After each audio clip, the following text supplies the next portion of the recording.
Good morning everybody. मैं English class, हमारा class में छोड़ेगा रिक्वेस्ट का क्लास। बहुत उसमें रिक्वेस्ट करे सारे स्टोरी पढ़ा दीजिए और ये एक टॉपिक भी दिए थे। टॉपिक का नाम हो गया stay hungry and stay foolish. Stay hungry and stay foolish हमारे स्टेट बोर्ड का सिलेबस या CHSE का सिलेबस का इन्विटेशन 2 का लास्ट चैप्टर है। बट इसका मतलब ये नहीं है कि जो हम क्लास करेंगे ये सिर्फ प्लस 2 स्टूडेंट का ही क्लास है, क्योंकि ये जो टॉपिक दिया गया है ये टॉपिक या ये जो माने स्टोरी, ये स्टोरी कोई की माना यूनिवर्सिटी में सेमेस्टर सिलेबस में भी रखा गया है। इसलिए यूनिवर्सिटी स्टूडेंट में हमारे क्लास को देख सकते हैं और कमेंट ऐसे कर सकते हैं जैसे वो ग्रामर क्लास में करते हैं। लेकिन इसके साथ में और एक बार भी बोलना चाहूँगा, क्योंकि जैसे ग्रामर क्लास में हम ज़्यादा लिख पाते हैं, यहाँ पे लिखने का स्कोप कुछ कम है, मतलब लिखने का स्कोप बहुत कुछ कम रहेगा। इसलिए पेन पेपर माने बुक के साथ आप पेन और पेपर भी लेके आइए, क्योंकि यहाँ पे ऐसा कुछ वर्ड होगा जिसको हमें लिखना पड़ेगा। अगर लिखेंगे नहीं तो क्या होगा, जब रिव्यू करेंगे समझने में दिक्कत होगा, फिर एक बार क्लास करना पड़ेगा। क्लास करने में प्रॉब्लम नहीं है, लेकिन टाइम नहीं मिल पाता है, ये बहुत बड़ा दिक्कत होता है। इसलिए आप बुक के साथ पेन और पेपर लाइए और जो भी मीनिंग बोलूँगा आप लिखते रहिए। तो हम हमारा क्लास स्टार्ट करते हैं। जो टॉपिक दिया गया है stay hungry and stay foolish, जो दिख रहा है इसका मतलब ये है कि यहाँ पे और भी कुछ अलग मतलब है या कुछ अलग मीनिंग छुपा हुआ है, ये जरा दिखते हैं। फिर वो जो टाइटल को लिखे हैं, जो टाइटल तो हम जो रिक्वेस्ट करके दिए हैं, लेकिन जो टाइटल हमारे लिए दिए हैं, ये टाइटल जो दिए हैं उनके बारे में पढ़ेंगे। वो एग्जैक्टली कौन है, कहाँ से है, क्या करते हैं या क्या करते थे, हमारे लिए उनका क्या कंट्रीब्यूशन था, ये सब पढ़ेंगे इंट्रोडक्शन में। तो पहले देख लेते हैं हमारे जो टॉपिक दिया गया है, टॉपिक का मतलब क्या है। Stay hungry and stay foolish, ये कोई भी बोल रहेगा, मतलब दिखाई दे रहा है। हंग्री का मतलब भूखा है, फुलिश का मतलब मूर्ख बनना है, या स्टे का मतलब रहना है। तो यहाँ पे बोल रहा है स्टे हंग्री का मतलब भूखा रहिए और स्टे फुलिश का मतलब मूर्ख बन के रहिए। तो यहाँ पे ऐसा तो नहीं होगा जैसा दिखाई दे रहा है, क्योंकि कोई भी नरेटर या कोई भी स्टोरी टेलर या कोई भी ऑथर हमको कभी भी नहीं बोलेंगे आप मूर्ख बन के रहिए या भूखा रहिए। तो इसका ऐसा कुछ अलग मतलब होगा जो हमको दिखाई नहीं दे रहा है। तो पहले उसको समझते हैं क्या बोल रहा है ये। स्टे हंग्री का मतलब हो गया, हंग्री भूख तो रहे, माना भूख तो रहना है आपको, लेकिन खाने का नहीं। आपके अंदर भूख रहना है कुछ चीज़ सीखने का, को कुछ जानने का। खाने का तो भूख होगा तो कहाँ से खाना मिल जाएगा, ये बड़ी बात है। लेकिन अगर हमको सीखने का भूख है तो हमको शिक्षक के पास जाना पड़ेगा। कुछ जानने का भूख होगा तो जानकारी, जो जानकार है उसके पास जाना पड़ेगा। क्या तो स्टे हंग्री का मतलब क्या हो रहा है। स्टे हंग्री का मतलब है ऐसा एक भूख जो हमको सिखाए, माना जहाँ पे हम कुछ सीख के आए, ये हो गया स्टे हंग्री। माने हमारे दिल में, हमारे दिमाग में वही एक्सपेक्टेशन रहे कैसे हम ज़्यादा से ज़्यादा चीज़ सीख पाएँ, वो हो गया स्टे हंग्री। तो हमें टाइटल क्या दे रहा है और इसका मतलब क्या निकल रहा है, समझ में आ रहा है। और स्टे फुलिश का मतलब क्या है। डेफिनेटली अगर हंग्री का मतलब कुछ अलग निकल रहा है तो फुलिश का मतलब भी कुछ अलग निकलता होगा। तो ये हमको दिखना है क्या बोल रहे हैं ये। फुलिश का भी मतलब हो गया यहाँ जितना भी हमको ज्ञान मिल जाए, जितना भी वो सीख मिल जाए, हम खुद को खुद ये सोचेंगे कि हम मूर्ख हैं, हम जितना जानते हैं ये काम है, हमको और भी कुछ ज़्यादा सीखना है। ये सोच लीजिए हम टेंस पढ़े हैं, प्रीपोजिशन पढ़े हैं, डायरेक्ट स्पीच भी पढ़े हैं, बट यहाँ पे ऐसा भी कुछ रूल होगा जो हम नहीं पढ़े होंगे। तो क्या करना पड़ेगा, तो हमको और भी कुछ रूल को पढ़ना पड़ेगा, बुक को दिखना पड़ेगा। और क्योंकि एग्जाम में जब जाएंगे वही रूल में भी काम ना आए और जो पढ़े वो काम आ जाए। तो इसलिए हमको ये दिमाग में रखना है कि जो जितना जानते हैं और भी जानना है, मतलब जो जानते हैं काम है और भी हमको ज़्यादा सीखना है। तो स्टे हंग्री का मतलब क्या है, स्टे फुलिश का मतलब क्या है, जितना भी जानना, माना जो भी, माना हर बार दिमाग में रखना है कि हमको हर दिन कुछ ना कुछ नया चीज़ सीखना है। और जो भी सीखेंगे हम वही सोचेंगे कि जो जानता हूँ इतने काम है और भी मुझे और कुछ जानना है। ये हमारे कौन बोल रहे हैं, स्टीव जॉब। तो जो ये टाइटल हमको दिए हैं, ये टाइटल के बारे में पढ़ेंगे, कोई पर्सन के बारे में पढ़ेंगे, वो क्या बोले हमारे पढ़े हुए और एक बारे।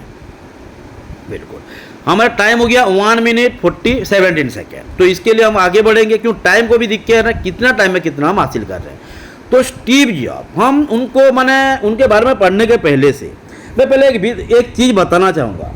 स्टीव जॉब ऐसा एक इंसान है, वही इंसान है जो हमको मोबाइल क्या है बताए थे, वो क्या मोबाइल था ये बताए थे। आज जो मोबाइल हम यूज कर रहे हैं, स्मार्टफोन जो यूज कर रहे हैं, ये उनके आशीर्वाद से है, उनके डेडिकेशन के लिए है, उनके कंट्रीब्यूशन के लिए है, माने उनके मेहनत के लिए। अगर वो मेहनत नहीं करते तो आज हम मोबाइल बात नहीं कर पाते। मोबाइल में क्या और भी कुछ टेक्नोलॉजी नहीं आता हमारे पास। तो आज जो भी टेक्नोलॉजी हम यूज कर रहे हैं उनका जो माने श्रेय जाता है, क्रेडिट जाता है हमारे स्टीव जॉब के पास जाता है। ये हम इतना तो जान लिए, ब्रीफली जान लिए। अब हम जानेंगे तो स्टीव जॉब के बारे में, क्या थे, कहाँ से थे, वो क्यों मैंने उनके दिमाग में मोबाइल बनाने का सोचा, क्या वो सोचे कि मोबाइल ही बनाऊंगा, कंप्यूटर ही बनाऊंगा, टेक्नोलॉजी के फील्ड में जाऊंगा, क्या उनके दिमाग में घुसा, ये सब पढ़ेंगे। ओके, तो आप जाना जाएंगे इंट्रोड्यूसिंग द ऑथर। तो स्टीव जॉब तो आपने, मैं फुल नेम जरा लिख देते हैं। आप बुक रखिए और जो जो मीनिंग बोलूंगा लिखते रहिए। मैं पहले भी बोला हूं क्योंकि पेन और पेपर रहना है। स्टीव जॉब का फुल नाम हो गया स्टीफन पाउल स्टीव जॉब्स। क्या हो गया? Stephen Paul Steve Jobs. 1955 2011। ये क्या है? Stephen Paul Steve Job who was born in the year 1955। आप लिखते रहिए, who was born in the year 1955 and died in the year 2011। Death कब हुआ था उनका? 2011 में, और 1955 में उनका जन्म हुआ था, मैंने पैदा हुए थे। 2011 ऐसा एक ईयर था जब हम वर्ल्ड कप जीते थे सेकेंड टाइम। याद कीजिए, याद आ जाएगा। अब वो छोटे छोटे थे, हाँ 4-5 स्टैंडर्ड में पढ़े होंगे या और भी छोटे होंगे, और हम जस्ट यानी कि ग्रेजुएशन करने वाले थे, मैंने जस्ट हमारे ग्रेजुएशन ख़त्म करने वाले थे क्योंकि हम पीजी का स्टार्ट करने वाले थे 2011। ये याद है? हाँ, ये तो हो गया हमारे 2011 की कहानी। अब हम बोलेंगे स्टीफन जॉब, जिसका नाम था स्टीफन पाउल स्टीव जॉब्स, वो कहाँ से थे, क्या करते थे, ये देखेंगे। Is an American businessman, designer and inventor. क्या थे वो? इज एन अमेरिकन, जैसे हम इंडियन है, वो अमेरिकन थे। अमेरिकन है तो नहीं बोलते, उनका डेथ हो चुका है। इज लगाए, इज लिखा गया है, देखो इज लगा गया है, लेकिन वाज नहीं लगा है क्योंकि ये अमर है, ये हर वक्त जिंदा रहेंगे हमारे हार्ट में, हमारे शरीर में, आत्मा है, क्योंकि ये हमारे लिए ऐसे ऐसे माने ऐसे चीज़ दे के गए हैं, कभी भी उनको मार नहीं सकते, हर वक्त उनको याद करते रहेंगे, इसीलिए ईज बोला है। समझ में आ रहा है ना? वाज नहीं लगे, ईज क्यों लगाया? Is an American businessman, designer and inventor. America से थे, बाय प्रोफेशन क्या थे? बिजनेसमैन थे, डिजाइनर थे। डिजाइनर माने क्या है? बहुत अच्छा अच्छा चीज़ जो बनाते थे, माना जो चीज़ डेवलप कर पाते, नए नए चीज़ को डिजाइनर बोला जाता है। इन्वेंटर मतलब क्या है? जो खुद बनाते हैं। एक होता है डिस्कवर, जो रहता है ढूंढते हैं, उनको बोलते हैं डिस्कवर। इन्वेंटर मतलब क्या? नया नया चीज़ बनाना। तो क्या करते थे? नया नया चीज़ बनाते थे, जो कोई भी नहीं बनाता हो वही चीज़ बनाते थे, मतलब जो कोई भी नहीं बनाया हो। जैसे मार्कोनी बनाया, इन्वेंटेड किए थे रेडियो को। जॉन वर्ड इन्वेंट किए थे टेलीविजन को। तो ये सब क्या? इन्वेंटर, मैं जो नया चीज़ बनाते हैं उनको बोला जाता है इन्वेंटर। तो स्टीव जॉब कहाँ से थे? अमेरिका से थे, बिजनेसमैन थे, इन्वेंटर थे, डिजाइनर थे। ओके, आगे बढ़े। बस एक एक करके समझा रहा हूँ, फिर आपको समझाने के लिए बोलूँगा, आपको भी समझाना आना चाहिए, है ना? ही इज बेस्ट नोन, आप भी बुक देखते रहिए। He is best known as the cofounder, chairman and chief executive officer of Apple INC। ये INC का मतलब बाद में समझेंगे, एप्पल का मतलब समझते हैं। हाँ, अब समझने का टाइम आ गया। एप्पल के बारे में हर कोई जानता है, एप्पल हो गया, आईफोन हो गया, जो हम पकड़ रहे हैं, जो हम यूज कर रहे हैं। ये आईफोन का जन्मदाता कौन थे? हमारे स्टीव जॉब, जिनके बारे में पढ़ रहे हैं। अगर वो नहीं होते तो एप्पल मोबाइल नहीं होता, या कोई मोबाइल भी नहीं होता, क्योंकि ये मोबाइल क्या है हमको बताए थे। ये मोबाइल की या टेक्नोलॉजी का जन्मदाता थे या जन्मदाता हैं। क्लियर? तो वो कहाँ से थे? अमेरिका से थे, डिजाइनर थे, इन्वेंटर थे, और बिल्कुल हर बार ये ध्यान, बिजनेसमैन तो थे ही, हर कोई बोल सकता है बिजनेसमैन थे, इन्वेंटर थे, डिजाइनर थे। इंट्रोड्यूस करने में काम आएगा। Is best known as the cofounder, chairman and chief executive officer of Apple Inc. तो एप्पल जो मोबाइल कंपनी है, मेबल कंपनी है, लैपटॉप कंपनी है, हर कोई है। हाँ, मतलब वही कंपनी का वो क्या है? को फाउंडर थे। को फाउंडर मतलब क्या है? जो किसी के साथ मिलके बनाए थे, मतलब पार्टनर थे। वो अकेला नहीं बनाए थे, वो किसी के साथ मिल के बनाए थे, इसलिए को वर्ड यूज किया गया। वो तो प्रतिष्ठाता थे, मालिक थे, लेकिन अकेला नहीं थे। माने पैसा जो हुआ था दोनों मिल के वो बनाए थे। किसके साथ बनाए थे ये हमको बताया नहीं गया है, सिर्फ बोले थे को फाउंडर, माने मैं अकेला नहीं बनाया था, मेरे पास और भी कोई था जो हम दोनों मिलके बनाए थे, ये बोल रहे हैं। क्लियर? टाइम को दिख के ओके। को founder, chairman and chief executive officer, वो क्या थे? को फाउंडर थे, मिलके बनाए थे।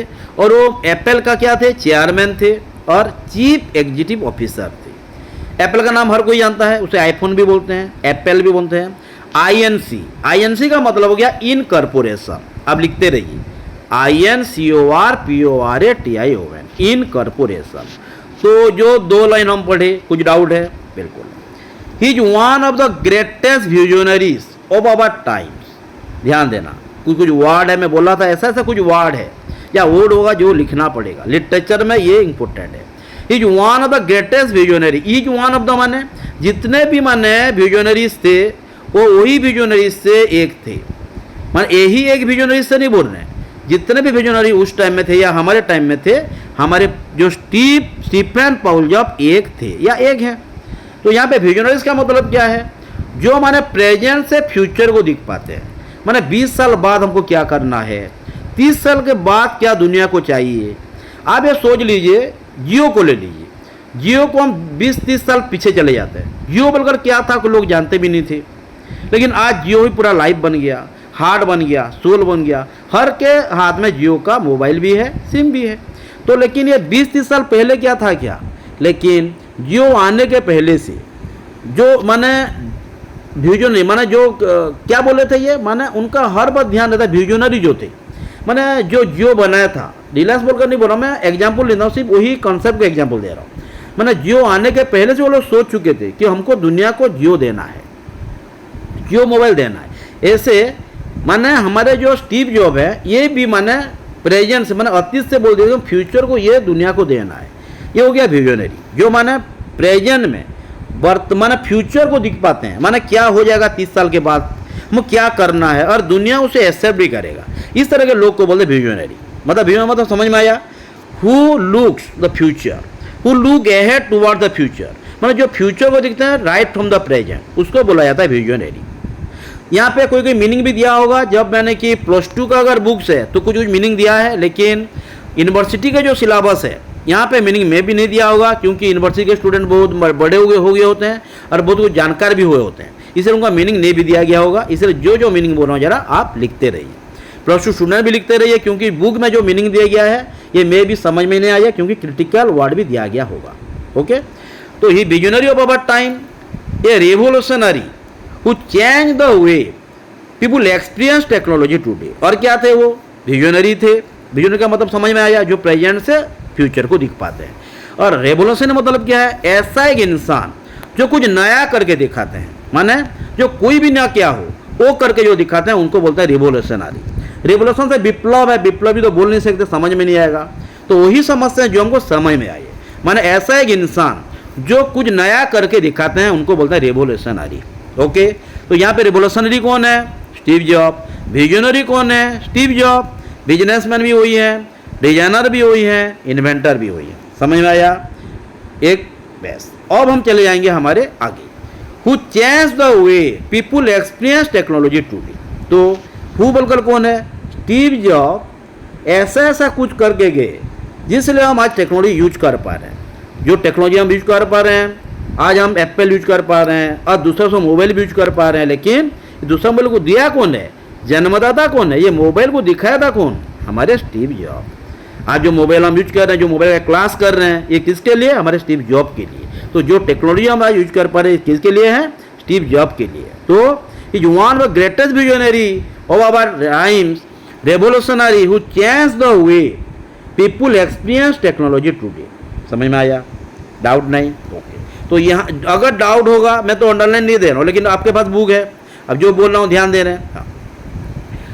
Through Apple he has been widely recognized as a charismatic pioneer या pioneer of the personal computer revolution and for his influential career in the computer and consumer electronics field.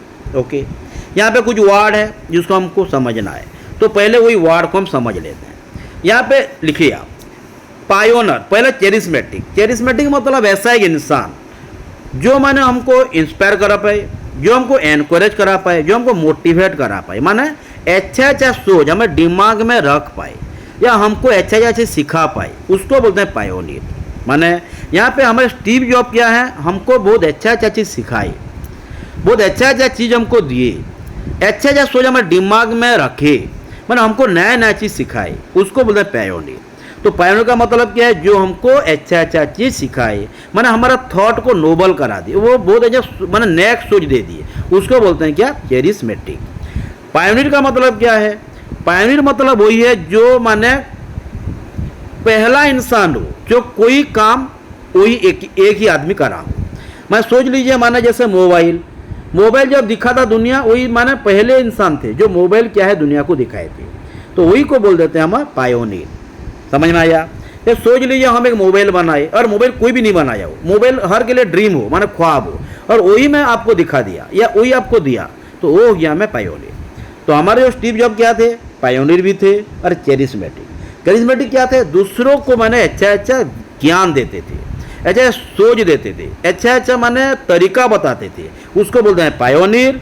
और हमारा जो पायोनियर कौन है, जो एक इंसान है, माने पहला इंसान जो नया चीज करा हो, माने ऐसा एक इंसान जो फर्स्ट टाइम कोई नया चीज करा हो, उसको बोलते हैं हम पायोनियर। कैरिस्मेटिक का मतलब क्या है, कैरिस्मेटिक का मतलब है अच्छा अच्छा सोच डालने वाला। तो हमारा स्टीव जॉब का कितना टाइटल हो गया, businessman, visionary, inventor, designer, charismatic, pioneer और रेवोल्यूशनरी। ये चीज़ को ध्यान देना है, तो जाके हम क्या करेंगे, जब इंट्रोड्यूस करेंगे, जब क्वेश्चन आंसर करेंगे, ये अच्छे से कर पाएंगे। ओके, टाइम के साथ दिख के, ओके 16 मिनट्स। हाँ, anyway, is one of the greatest visionary of our time, a revolutionary who change the way people experience technology today. तो एप्पल, ये तो मीनिंग पढ़ दे, समझेंगे अब। Through Apple he has been widely recognized a charismatic pioneer of the personal computer revolution and an influential career the computer and consumer electronics field। Okay, तो Apple के जरिया से, एप्पल की तरफ से क्या किए वो, मैं लोगों का सोच को बदला दिए, लोगों को बहुत अच्छा अच्छा सोच दिए, अच्छा अच्छा ज्ञान दिए, और वही पहले इंसान थे जो कि टेक्नोलॉजी के बारे में लोगों को दिखाए कि ये टेक्नोलॉजी है। और आज जो हम पर्सनल कंप्यूटर यूज कर रहे हैं, ये पर्सनल कंप्यूटर किसके लिए यूज कर रहे हैं, स्टीव जॉब के लिए ही यूज कर पा रहे हैं। तो हम जो पर्सनल कंप्यूटर दिख रहे हैं किसका है, ये स्टीव जॉब का ही है। समझ में आ रहा है। तो क्या क्या बोल रहे हैं, एप्पल की तरफ से उनको रेस्पेक्ट मिला, सम्मान मिला, ए कैरिस्मेटिक माने सोच बदलने वाला, पायोनियर एक इंसान जो नया करके चीज़ को दिखाना वाला, ऑफ द पर्सनल कंप्यूटर। आज जो हम पीसी यूज कर रहे हैं, जो लैपटॉप यूज कर रहे हैं, जो मोबाइल यूज कर रहे हैं, जो हम यानी कि एंड्रॉयड तो बोलेंगे, उनका सॉफ्टवेयर कुछ अलग है, आप एंड्रॉयड ही सोच लीजिए, लेकिन एंड्रॉयड वो नहीं कहते, एंड्रॉयड उनको कॉपी किया, ये तो बाद में पढ़ेंगे। Charismatic pioneer of the personal computer revolution and influential career. वो करियर कहाँ पे बनाए थे, टेक्नोलॉजी फील्ड में उनका करियर बहुत डिमांडेबल था, वो कमांडेबल करियर बनाए, कहाँ पे, टेक्नोलॉजी में। माने वो पूरा दिमाग में सोच ली कि मुझे टेक्नोलॉजी में ही आगे दुनिया को टेक्नोलॉजी बनाना है, टेक्नोलॉजी ही मुझे दुनिया को देना है, माने इस तरह का माने दिमाग हमको रखना है, तो जाके हम आगे बढ़ पाएंगे। माने जो करेंगे ये अच्छे से करेंगे, और ये सोच करना है कि ये दुनिया के लिए भी अच्छा होगा, वही होगा हमारा नोबल थॉट। माने ऐसा नहीं कि सिर्फ मेरे लिए अच्छा हो, ये दुनिया के लिए भी अच्छा होना है, तो जाके ये सोच आगे काम आएगा। इन्फ्लुएंसर करियर मतलब क्या है, ऐसा एक करियर जो दूसरों को भी अच्छा लगे और वहाँ पे कमांड करा पाएँ और हम कुछ नया चीज़ हासिल करा पाएँ। Influencer career in the computer and consumer electronics field. Consumer electronics field, computer तो मैं समझ में आ गया, कंज्यूमर इलेक्ट्रॉनिक्स फील्ड, कंज्यूमर मतलब क्या है, जो खाता है, लेकिन यहाँ पे क्या हम इलेक्ट्रॉनिक्स फील्ड को खाएंगे क्या, नहीं।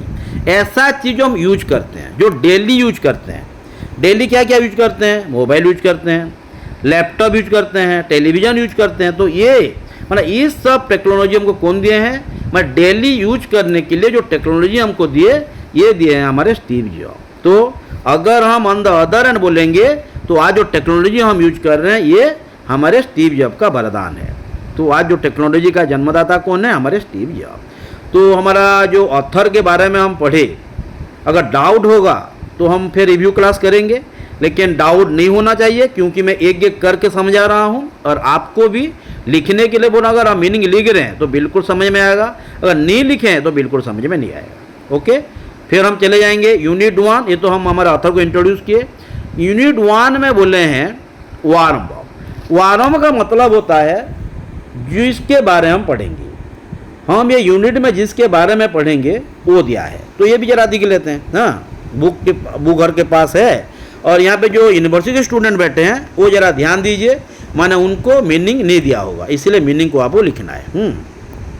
तो वो बोल रहा है कि दी आर्टिकल, माने जो हम आज पढ़ रहे हैं stay hungry and stay foolish, the article is Steve Jobs commencement address at Stanford University in 2005। तो आगे बढ़ने के पहले से हम लोग समझा देते हैं ये चीज़ क्या है। जो स्टीव जॉब को इनवाइट किया गया था एक प्रोग्राम में। कमेंसमेंट प्रोग्राम किसको बोलते हैं, मैंने कोई भी कॉलेज और यूनिवर्सिटी में जब स्टूडेंट पास हो जाते हैं तो उनको सर्टिफिकेट दिया जाता है। तो सर्टिफिकेट देते टाइम एक फंक्शन रखा जाता है, आप फेयरवेल भी बोल सकते हैं उसे। हाँ, ऐसे प्रोग्राम में स्टीव जॉब को इनवाइट किया गया था। इनवाइट अगर करे हैं तो कुछ तो स्पीच देंगे। तो जो स्पीच दिए हैं वो स्पीच में उनके ज़िंदगी के बारे में वो 3 ठो इवेंट बोलते हैं, सही बात बोलते हैं, माने उनके ज़िंदगी का जो जो हुआ है उनके ज़िंदगी के साथ वही 3 ठो स्टोरी बोलते हैं। कहाँ पे, कमेंसमेंट प्रोग्राम में। कमेंसमेंट प्रोग्राम क्या, कौन सी प्रोग्राम को बोला जाता है, ऐसा एक प्रोग्राम हर कॉलेज ऑर्गेनाइज करते हैं उनके वही स्टूडेंट के लिए जो पास हो गए सर्टिफिकेट लेके जाते हैं। और सर्टिफिकेट देते टाइम, सर्टिफिकेट डिस्ट्रीब्यूट करते टाइम जो प्रोग्राम किया जाता है उसको बोलते हैं कमेंसमेंट। तो वही कमेंसमेंट प्रोग्राम में हमारे स्टीव जॉब को इनवाइट किया गया था और वो वही भाषण दिए हैं। वही भाषण में वो स्टे हंग्री और स्टे फूलिश किसको बोले हैं, माने हर बात कुछ ना कुछ जानने के लिए कोशिश करिए और जो भी जानते हैं वही जान को सीमित मत रखिए और उसे आगे बढ़ाइए। माने जितने भी जानते हैं कम है और आगे सीखने के लिए कोशिश करे बोल करो उनको मोटिवेट किए हैं। ये ज़रा सिंपल है, मैं तो आपको ब्रीफली बोल दिया। हम दिखते हैं क्या क्या बोल रहे हैं। सिर्फ कमेंसमेंट प्रोग्राम मतलब समझाया मैं। कमेंसमेंट प्रोग्राम ऐसा एक प्रोग्राम है जो हर यूनिवर्सिटी, हर कॉलेज अपने पास आउट स्टूडेंट के लिए रखते हैं और किसी को बुलाते हैं और वो जो स्पीच देते हैं और उस स्पीच में क्या क्या बोलते हैं ये हमारे आज अहम हिस्सा है। तो स्टीव जॉब उनके स्पीच में क्या क्या बोले हैं आज हम पढ़ेंगे। ओके, तो the article is Steve job commencement address. Address में समझ में आ रहा है, भाषण। कमेंसमेंट मतलब प्रोग्राम जो बोला एट स्टैनफोर्ड यूनिवर्सिटी।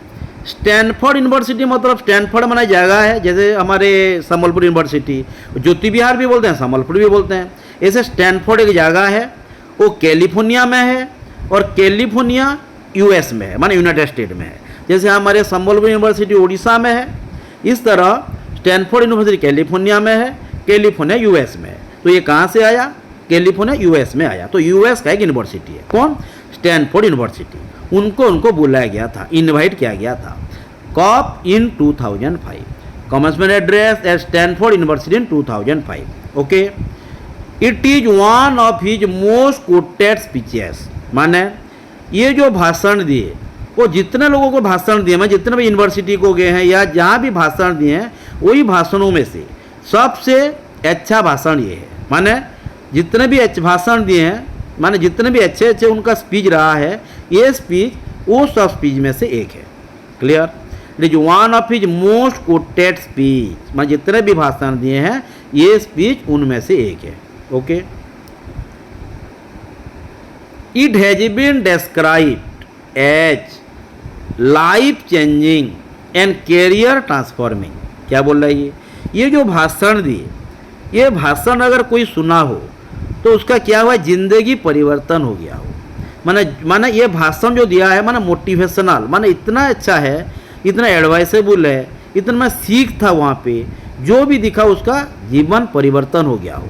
माने जो स्टूडेंट दिखे हैं उनका ज़िंदगी चेंज हो गया, लाइफ ट्रांसफर वन पे पूरा लाइन को दिखना है ना, बुक में जो दिया है दिखेंगे, नहीं तो प्रॉब्लम हो जाएगा। लाइफ चेंजिंग माने जिंदगी परिवर्तन कर देने वाला स्पीच था। माने स्टूडेंट थे, हम आगे जाके प्रोफेशनल होंगे, तो ऐसा स्पीच हमको हेल्प किया प्रोफेशनल बनने में, लाइफ को चेंज कर दिया। और क्या था, कैरियर ट्रांसफॉर्मिंग। जो प्रोफेशनल थे, कैरियर में थे, जो कोई बिजनेसमैन थे, वही स्पीच को देख के और वो आगे सीखने के लिए कोशिश की। माने वो स्पीच में इतना सीख था कि ये सीख से वो कुछ और भी कुछ बनने के लिए कोशिश की। तो समझ में आया। तो career transforming and life changing word दिखते रहिए, लिखते भी रहिए। In the course of speech, in the course of speech मतलब भाषण देते टाइम, माना भाषण के बीच में हम बात कर रहे हैं, बीच में जो मैं बोलता रहता हूँ, जो समझाता रहता हूँ, ये हो गया इन द कोर्स ऑफ, जो चीज़ हम बीच में करें उनको बोलते हैं इन द कोर्स ऑफ, है ना। इन द कोर्स ऑफ स्पीच माने भाषण के बीच में, ही नैरेट्स माने वर्णना किए, डेस्क्राइब किए या डेस्क्राइब करते हैं बोल सकते हैं, किए थे बोलेंगे, 3 story to give an account of his life. तो वो जो भाषण देते हम क्या किए, उनके जिंदगी के ऐसा 3 हिस्सा, ऐसा 3 हादसा, ऐसा 3 घटना, ऐसे 3 इवेंट के बारे में बोले जो कि सच था, जो कि उनके जिंदगी के साथ हुआ था। समझ में आ रहा है ना। और एक बार बोलते हैं, ध्यान दीजिए, he narrates 3 story to give an account of his life. वो जिंदगी के ऐसा 3 घटना, ऐसा 3 इवेंट के बारे में बोलते हैं जो उनके जिंदगी के साथ हुआ था, जो उनके जिंदगी के साथ 3 बार या 3 इवेंट हुआ था, माने 3 हादसा हुआ था। ओके, तो जो 3 स्टोरी बोले थे, ये first story, second story, third story, जिनको दिखते हैं। फर्स्ट स्टोरी क्या था, बर्थ माने पैदा होने के बारे में, पैदा होने के बाद क्या हुआ या पैदा के बारे में दिए हैं। अपब्रिंगिंग मतलब दिखाई दे रहा है ना, अपब्रिंगिंग मतलब क्या है, माने उनको कौन माने छोटे से बड़े किए, माने कौन प्यार किया, छोटे से बड़े बनाया, माने पैदा तो कर देना बड़ी बात नहीं है, हाँ, माने हमको छोटे से बड़े बनाना भी बड़ी बात है, हाँ, ये भी इम्पोर्टेंट है। हाँ, एजुकेशन, एजुकेशन में कौन मुझे पढ़ाया, मैं कहाँ पढ़ा, क्या पढ़ा, कैसे पढ़ा, ये सब के बारे में आज हम पढ़ेंगे। तो आज हमारा क्या क्या टॉपिक है, आज हम स्टीव जॉब का पढ़ाई के बारे में पढ़ेंगे, पैदा होने के बारे में पढ़ेंगे, और एजुकेशन कहाँ पे पढ़े, कैसे पढ़े, कौन पढ़ाया, कितना पढ़े, वो सब के बारे में पढ़ेंगे। तो अब तो क्या क्या पढ़े हम, अब पढ़े हम स्टीव जॉब कहाँ से हैं, क्या हैं, हमारे लिए क्या क्या किए हैं, टेक्नोलॉजी क्या डेवलप किए हैं, हमारे लिए क्या उनका वरदान रहा है, जन्मदाता कौन सी चीज़ का है, पढ़े हैं। अब हम चले जाएंगे हमारे आगे हम पढ़ेंगे स्पीच में वो क्या क्या बोल रहे हैं, है ना। ध्यान दीजिए, वो स्पीच में बोल रहे हैं, जरा लाइन को पहले पढ़ लेते हैं। आई एम ऑनर्ड, यहाँ पे मैं और नहीं गया हूँ, the first story is about birth of bringing an education. तो ये जो नीचे अगर नहीं पढ़ेंगे तो समझ में नहीं आएगा, तो नीचे पहले पढ़ते हैं क्या दिया है। I am honoured to be with you, जरा जूम करते हैं। I am honoured to be with you today at your commencement from one of the finest universities in the world. तो कमेंसमेंट का मतलब समझ लिए, फाइनेस्ट यूनिवर्सिटी में मतलब समझ में आ रहा है, ऐसा कुछ नहीं है। तो I am honoured to be with you today, माने मुझे खुद को खुद गर्व महसूस हो रहा है, माने इतना माने मुझे सम्मान मिल रहा है, मुझे इतना सम्मानित करने के लिए मैं खुद को खुद माने प्राउड फील कर रहा हूँ, मुझे गर्व महसूस हो रहा है, माने खुद को खुद माने मैं विश्वास भी नहीं कर पा रहा हूँ, मुझे इतना बड़ा यूनिवर्सिटी में फिर सम्मानित किया गया है, सम्मानित किया जा रहा है। मैं आज आपके पास खड़ा हूँ, मैं कभी इमेजिन भी नहीं किया था कि ऐसा एक यूनिवर्सिटी को कभी जाऊँगा, ऐसा एक यूनिवर्सिटी के स्टूडेंट के पास बैठूँगा, वही स्टूडेंट के पास बैठूँगा जो पास आउट स्टूडेंट हैं, जो सर्टिफिकेट ले चुके हैं, उनको मुझे भाषण देने का मौका मिलेगा, ऐसा कभी मैं सोचा नहीं था। ये एक लाइन का मतलब ये है, जरा ध्यान देना।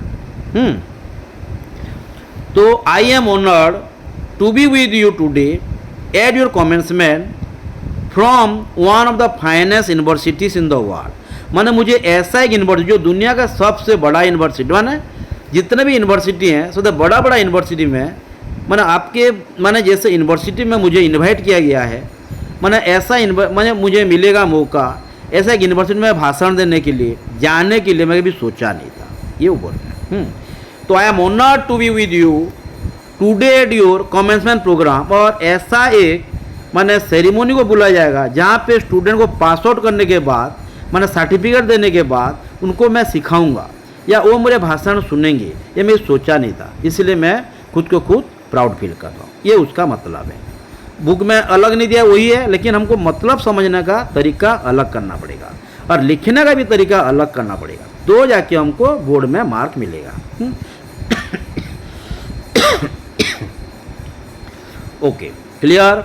तो I am honoured to be with you today at your commencement from one of the finest university in the world. I never graduated from college. ध्यान दो, truth to be told, this is the closest I have related story ever gotten to a college graduation. क्या बोले, समझ में आया? मुझे ऐसा एक यूनिवर्सिटी को जाने का मौका मिलेगा मैं कभी सोचा नहीं था। और क्या बोले, मैं ग्रेजुएट स्टूडेंट को मिलूंगा, उनको मैं स्पीच दूंगा, ये कभी सोचा ही नहीं था। और क्या बोले, वो बोले कि आई नेवर ग्रेजुएटेड फ्रॉम कॉलेज। अरे मैं तो कभी कॉलेज को गया नहीं हूँ, कॉलेज क्या दिखा भी नहीं हूँ, मैं कॉलेज में कभी ग्रेजुएट स्टूडेंट हूँ ही नहीं, और ग्रेजुएट स्टूडेंट को मैं भाषण दूंगा, ये मैं सोचा भी नहीं था। बट मुझे ये मौका मिला, प्रभु जी ने ये मौका मुझे दिए, तो इसलिए क्या बोले, सच बोले। देखिए, झूठ नहीं है। कोई होता तो हम जैसे होते तो झूठ बोलते, हम तो झूठे हैं, झूठ बोलते हैं। लेकिन देखिए, अच्छे इंसान, हाँ, आई नेवर ग्रेजुएटेड फ्रॉम कॉलेज, मैं कभी कॉलेज को गया ही नहीं हूँ। ट्रूथ टू बी टोल्ड, सच बोल रहा हूँ, मैं कभी भी कॉलेज को गया नहीं हूँ। मैंने ट्रूथ टू बी टोल्ड का मतलब है मैं कभी भी कॉलेज को गया नहीं हूँ। मुझे विश्वास कीजिए, मैं आपको खुश करने के लिए नहीं बोल रहा हूँ कि या इम्प्रेस करने के नहीं बोल रहा हूँ कि मैं कॉलेज को नहीं गया हूँ। मैं सच में बोल रहा हूँ, मैं कॉलेज दिखा ही नहीं हूँ, मैं कभी भी ग्रेजुएट नहीं हूँ। आई एम नॉन ग्रेजुएट बोल दीजिए, मैं कॉलेज को गया नहीं हूँ बोल दीजिए, मैं कॉलेज को कभी दिखा नहीं हूँ। कौन बोल रहे हैं? स्टीव जॉब बोल रहे हैं। तो सच बोल रहे हैं, हम तो झूठ बोल देते है ना। एनीवे, माने इम्प्रेस करने के लिए या किसी को कुछ यानी कि एनकरेज करने के लिए ना। एनीवे, तो ट्रूथ बी टोल्ड का मतलब समझ में आया। This is the closest I have related story ever gotten to a college graduation. उसके बाद क्या बोले, वो तो बोल दिए मैं कभी कॉलेज गया नहीं हूँ, सच में मैं कॉलेज कभी गया नहीं हूँ। लेकिन आपको मैं ये बताऊंगा मैं क्यों कभी कॉलेज गया नहीं पाया, या और कॉलेज गया भी तो ग्रेजुएट क्यों नहीं हो पाया, ये मैं बताऊंगा। तो ये जो लाइन दिया है, this is the closest I have related story ever gotten to a college graduation, मैं आपको वही कहानी बोलूँगा मैं क्यों कभी ग्रेजुएट हो नहीं पाया। देखिए, लिखने का तरीका अलग है, लिखने का मतलब अलग है, लेकिन हमको मतलब समझना पड़ेगा। जो दिया है अगर वही हिसाब से करेंगे समझ में नहीं पाएंगे। क्या बोल रहे हैं ये, मैं आपको ये बोलूँगा मैं क्यों कभी कॉलेज ग्रेजुएट हो नहीं पाया, कभी ग्रेजुएट हो क्यों नहीं पाया, ये मैं बताऊँगा। ठीक है, today I want to tell you 3 story from my life. जैसे पहले से बोल रहे हैं कि हमको 3 कहानी बोलेंगे, तो क्या बोल रहे हैं ये कहाँ पे बोल रहे हैं, स्पीच में बोल रहे हैं। मैं मेरे जिंदगी का 3 ठो कहानी आपको बोलूँगा, और ये कहानी झूठ नहीं है, जो मेरे ज़िंदगी के साथ हुआ है यही बोलूँगा, पूरा सच बोल रहा हूँ, 100%, बिल्कुल झूठ नहीं बोल। मैं होता तो झूठ बोल देता, लेकिन दो स्टीव जॉब हैं, बड़े बड़े इंसान है, पूरा महापुरुष हैं, हमको बहुत कुछ करके माना दिखा के गए हैं, बहुत कोई वरदान है, आशीर्वाद है, वो ये भी झूठ बोल पाएंगे? कभी नहीं। तो दिस इज द स्टोरी, हाँ ये तो हम पढ़ चुके हैं, हाँ ज़्यादा टाइम हो जाएगा। तो I have related story ever gotten to a college graduation, मैंने कभी मैं क्यों कॉलेज में ग्रेजुएट हो नहीं पाया ये बताऊंगा। Today I want to tell you 3 story from my life, मेरे जिंदगी का 3 कहानी बोलूँगा। दैट इज इट, ये है जो मैं आपको बोलूँगा। नॉट बिग डील, मैं आपको कोई झूठ नहीं बोलूँगा, ये कोई झूठ नहीं है, या मैं आपको कोई फेंकूंगा नहीं, या कोई मैंने फेंकने का बात नहीं है, या मैं कोई इम्प्रेस करने के लिए ऐसा कहानी बना के नहीं बोलूँगा। मैं जो भी बोलूँगा सच बोलूँगा, जो मेरे ज़िंदगी के साथ हुआ है।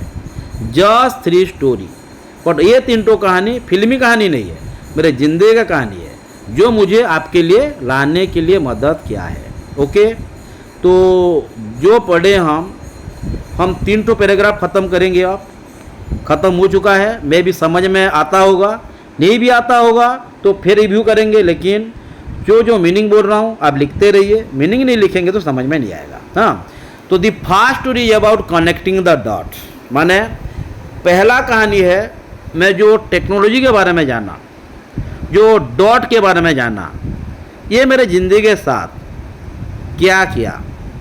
मैं मेरे ज़िंदगी के साथ में डॉट माने जो मैं सीखा, जो भी चीज़ सीखा, वो पढ़ाई हो लिखाई हो जो भी, वो मेरी ज़िंदगी के साथ क्या क्या किया, कैसे मदद किया, मुझे कैसे आगे बढ़ाया, कैसे मुझे यानी कि ज़िंदगी से लड़ने के लिए मैंने एनकरेज कराया, ये मैं बताऊंगा। 3 first story is about connecting the dot, माने मेरे जिंदगी का एक पहलू। 3 तो पहलू बताऊंगा, फास्ट पहलू में जाते हैं। ओके, डाउट नहीं? क्या करेंगे अब? हम पढ़ेंगे उनके पैदा होने के बारे में, पढ़ाई के बारे में नहीं, पहले पैदा होने के बारे में, उसके बाद उनको कौन छोटे से बड़े बनाया। मम्मी पापा बनाते हैं, लेकिन देखते हैं यहाँ पे क्या है, क्या कहानी, और पढ़ाई के बारे में। तो हम चले जाते हैं आई ड्रॉप आउट ऑफ, ध्यान देना, I drop out of Reed college after the first 6 month. समझ में आया? I drop out of Reed college after the first 6 month. Reed college माने जो कॉलेज में वो पढ़े। देखिए हम क्या पढ़े हैं, ग्रेजुएशन के बारे में पढ़ेंगे। बोले क्या बोले हैं? मैं एक कॉलेज को गया जिसका नाम था रीट कॉलेज, और कॉलेज को जाने के 6 महीने के बाद मैं कॉलेज छोड़ दिया, मैंने क्लास छोड़ दिया। क्लास छोड़ दिया। ड्रॉप आउट का मतलब क्या होता है? ड्रॉप आउट का मतलब, हाँ बताता हूँ, ड्रॉप आउट का मतलब होता है क्लास छोड़ देना। मैंने क्लास छोड़ दिया लेकिन कॉलेज नहीं छोड़े। Drop out of Reed college, लेकिन रीट कॉलेज लिखा है, दिखता है इसका भी कुछ मतलब है। Drop out of Reed college माने क्लास छोड़ दिया, मैंने क्लास वो नहीं किए, मैंने क्लास छोड़ दिया, कॉलेज को आते रहते थे, उसको ड्रॉप आउट बोलते हैं। Drop out of Reed college after first 6 month, 6 महीने के बाद। ध्यान देना। बट देन स्टेड अराउंड, ध्यान देते रहिए, बुक भी दिखते रहिए। But then stayed around as a drop in for another 18 month. इतना तो पहले समझ लेते हैं। क्या बोले वो? मैं कॉलेज को ज्वाइन किया, 6 महीने के बाद मैं क्लास बंद कर दिया, ड्रॉप आउट, क्लास बंद कर दिया। और जो बाकी 18 मंथ मैंने, और 18 मंथ तक मैं क्या क्या कॉलेज को आता रहा as a visitor. Drop in का मतलब क्या है? ड्रॉप इन का मतलब है माने वही क्लास करना जो क्लास हमको अच्छा लगे। माने मैं तो ड्रॉप आउट हो चुका था, सब क्लास तो कर नहीं पाऊंगा, मुझे माने अलाउ नहीं करेंगे, तो मैं कुछ क्लास किया जो क्लास मुझे अच्छा लगा, तो इसको बोलते हैं ड्रॉप इन। ड्रॉप इन का मतलब है कुछ क्लास करना, ड्रॉप आउट का मतलब है पूरा कॉलेज नहीं छोड़ना, सिर्फ क्लास छोड़ना। और यहाँ पे ड्रॉप आउट का मतलब हो गया क्लास, मैंने हर क्लास वो नॉर्मली क्लास नहीं कर पाएंगे, कोई क्लास जो उनको अच्छा लगे कर पाएंगे, दैट्स इट ड्रॉप इन। तो ये कितना महीने तक कॉलेज को आते रहे? 18 महीने तक। ध्यान देते रहे। Started I drop in for another 18 month और so before I really quit, मैंने पूरा कॉलेज को छोड़ने तक, मैंने कॉलेज को छोड़ने के पहले 18 महीने तक मैं कॉलेज को आता रहा। 6 महीने के बाद छोड़ दिया, बट 18 महीने तक कॉलेज को आता रहा और अलग अलग सब्जेक्ट पढ़ता रहा, हर सब्जेक्ट नहीं पढ़ा। तो ये जो ड्रॉप इन और ड्रॉप आउट का मतलब समझ में आया? बस। So why did I drop out? वही बोल रहे हैं, अगर मुझे कॉलेज को आना ही था तो मैं कॉलेज को छोड़ा क्यों? देखो कैसे कैसे चीज़ है। मैं तो 6 महीने के बाद कॉलेज छोड़ दिया, मैंने क्लास बंद कर दिया, फिर आता रहा ना, तो कॉलेज को नहीं आता तो ठीक है, मैं कुछ काम धंधा कर देता, बिजनेस करता, वो अलग बात है, ठीक है, कॉलेज छोड़ दिया। मैं कॉलेज छोड़ने के बाद भी कॉलेज तो आने लगा ना, मैंने फिर भी तो क्लास करता रहा, हर क्लास नहीं करने थे, कुछ क्लास करता रहा, तो फिर ये सवाल किए तो मैं क्यों छोड़ा? पढ़ता, मम्मी पापा तो पैसा देते थे, पैसा तो ऐसे खर्च होता था, तो मैं पढ़ना चाहिए था, ये बोलना। तो इसीलिए बोले वो so why did I drop out. समझ में आया? तो ये लाइन क्लियर। अब हम चले जाएंगे ये, तो मैं क्यों कॉलेज ड्रॉप किया, क्यों फिर आता रहा, ये क्यों हुआ, ये जरा फिर हम चले जाएंगे हमारे और आगे, क्यों वो कॉलेज को आने लगे, ये कहानी हम कुछ उनके आगे पढ़े, पीछे को चले जाएंगे। तो ये कब शुरू हो गया था? It started before I was born, माना मेरे कहाँ पढ़ना है, क्या पढ़ना है, कौन सी कॉलेज में पढ़ना है, ये जो है ये शुरू कब हो गया था? मैं जब पैदा नहीं हुआ तब से, मेरे पैदा होने के पहले से वो शुरू हो चुका था। समझ में आया? ध्यान दीजिए, माने ये जो मैं कहाँ पढ़ूंगा, कौन सी कॉलेज को जाऊंगा, क्या पढ़ूंगा, कब पढ़ूंगा, ये सब चीज़ मैं पैदा होने के पहले से शुरू हो चुका था। It started before I was born, मैं पैदा होने के पहले से शुरू हो चुका था। Clear? My biological mother was a young, ये लाइन जरा पढ़ते, समझ में नहीं आएगा नहीं तो। My biological mother was a young unwed college graduate student. Clear? My biological mother, माने बायोलॉजिकल मदर मतलब क्या है, बिल्कुल जो पैदा करते हैं, माने जो मुझे जन्म दिए थे, मेरे रियल मदर, मेरे biological mother was a young थे, ऑनवेट थे, माने शादी जो नहीं करे होते हैं, जिसको हम स्पिनस्टर बोलेंगे, हाँ, ऑनवेट कॉलेज ग्रेजुएट स्टूडेंट, और वो क्या करते हैं, कॉलेज में पढ़ते थे, उस टाइम में मैं पैदा हुआ था, माने मेरे मम्मी का शादी नहीं हुआ था और वो अमेरिका से थे, तो वहाँ पे शादी को इतना ध्यान नहीं देते हैं, हाँ, तो इंडिया होता तो कुछ अलग सिचुएशन होता। तो ये क्या बोले, माने मेरे बायोलॉजिकल मदर मैं पैदा होने के पहले से डिसाइड कर चुके थे, क्या डिसाइड कर चुके थे, दिखते हैं, हम ये भी नहीं पढ़े, सिर्फ इतना जाने कि उनका माँ एक अनमेरिड यंग गर्ल थी, कॉलेज ग्रेजुएट स्टूडेंट थे, इतना ही जाने हैं। And she decided to put me up for adoption, क्या बोले, वो डिसाइड कर चुके थे मैं जब पैदा हूँगा वो मुझे गोद दे देंगे, डेफिनेटली शादी नहीं हुआ है तो मुझे तो पास रख नहीं पाएंगे, लेकिन पैदा करेंगे और गोद दे देंगे, लेकिन ऐसा नहीं कि मार देंगे, पैदा करेंगे, हाँ, समझ में ना। तो decided to put me up for adoption, एक एक करके समझ, एडॉप्शन मतलब समझ में आ गया। She felt very strongly that I should be adopted by college graduate, है ना, क्या बोल रहे हैं ये,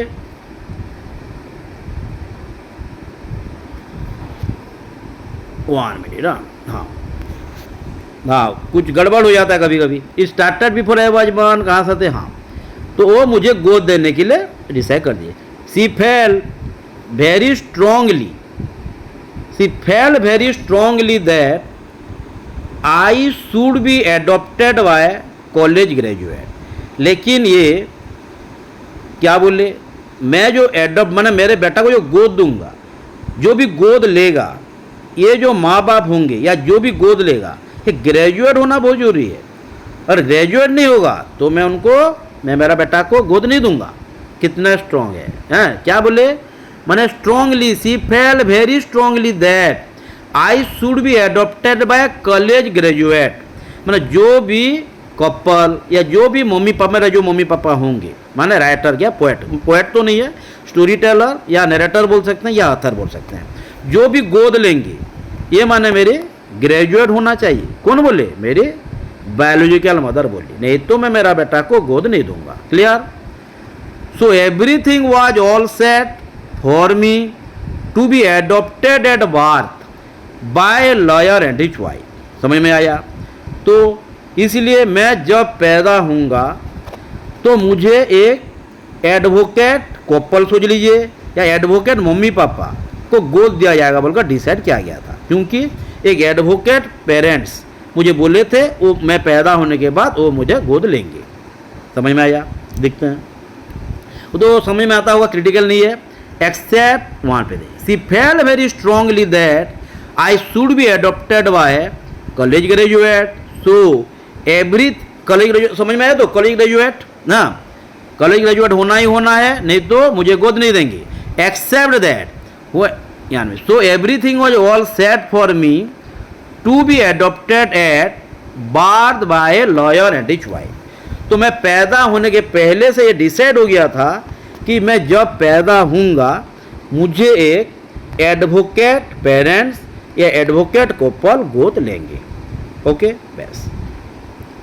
accept that when I pop out they decided at the last minute that they really wanted a girl. समझ में आया। यहाँ पे ट्विस्ट आ गया। वो क्या बोले थे, क्या डिसाइड हुआ था, मैं जब पैदा होऊंगा वही मेरा गोद लेंगे, माना मैं उनके घर में रहूंगा, वही मेरी मम्मी पापा होंगे ये। लेकिन जब मैं पैदा हो गया या पैदा होने के जस्ट लास्ट स्टेज में, माना एक दिन दो दिन के पहले, वो क्या बोले, हमको एक गर्ल चाइल्ड चाहिए, माने हमको बॉय नहीं चाहिए, फीमेल चाहिए, माने लड़की चाहिए, लड़का नहीं चाहिए। मतलब दिखते हैं मैं पैदा हुआ हूँ नहीं हो तो जाने भी नहीं है। हाँ लड़का हूँ या लड़का हूँ जाने भी नहीं है तो कैसे, ये तो वो मैटर करता है। So my parents 1 minute, so my parents 1 minute, हाँ except that when I pop out, जब मैं पैदा हुआ they decided at the last में, नहीं पैदा हो चुका था, जब पैदा हो गया वो लास्ट टाइम में क्या बोले, हमको ये लड़का नहीं चाहिए, हमको तो लड़की चाहिए। तो लड़की लड़का को कैसे लड़की बनाए, हाँ, तो माने सिग्नल फेल, ओके। तो क्या बोला, तो ये जो हुआ ये माने गोद लेने का काम वो तो नहीं लेंगे, माने उनको गोद नहीं, मैं जो मेरे जो मम्मी पापा वकील माने वकील मम्मी पापा होने वाले थे ये नहीं हो पाए। तो at last the minute they really wanted a girl, ये लाइन समझ में आया ना, except that when I pop out they decided at the last minute that they really wanted a girl, so my parents who were on a waiting list got a call in the middle of the night asking we have an unexpected baby boy।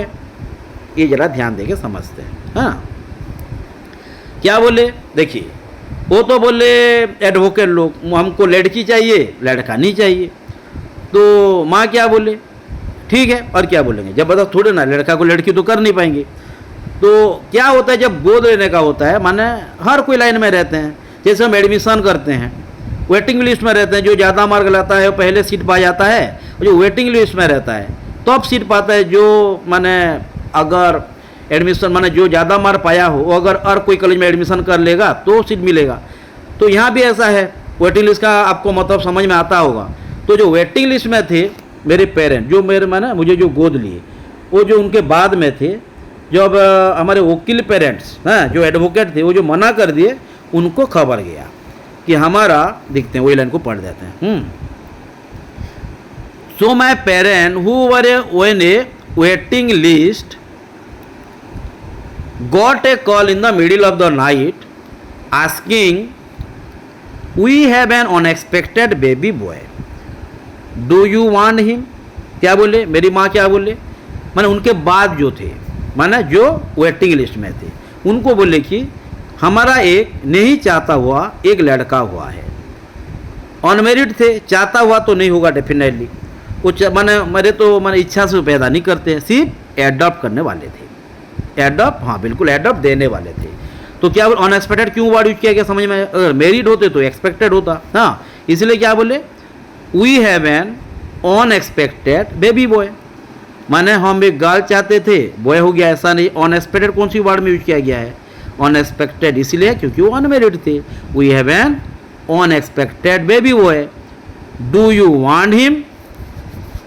ये जो unexpected baby boy बोले समझ में है ना, हमारा नहीं चाहता हुआ एक लड़का पैदा हुआ है, आप उसे गोद लेना चाहेंगे क्या, किसको बोला गया, अब जो मेरे पेरेंट्स हैं, कौन है दिखते हैं, do you want him, they said of course. जब उनको माँ बोले, मेरे बायोलॉजिकल माँ बोले, माने रियल मदर बोले, मेरा एक नहीं चाहता हुआ ये लड़का पैदा हुआ है, अब उसे गोद लेंगे क्या, तो तुरंत क्या बोले, हाँ क्यों नहीं, हम तो डेफिनेटली लेंगे। दे सेड, दे मतलब मेरे आपके पेरेंट्स जो हैं वो बोले हाँ हम लेना चाहेंगे।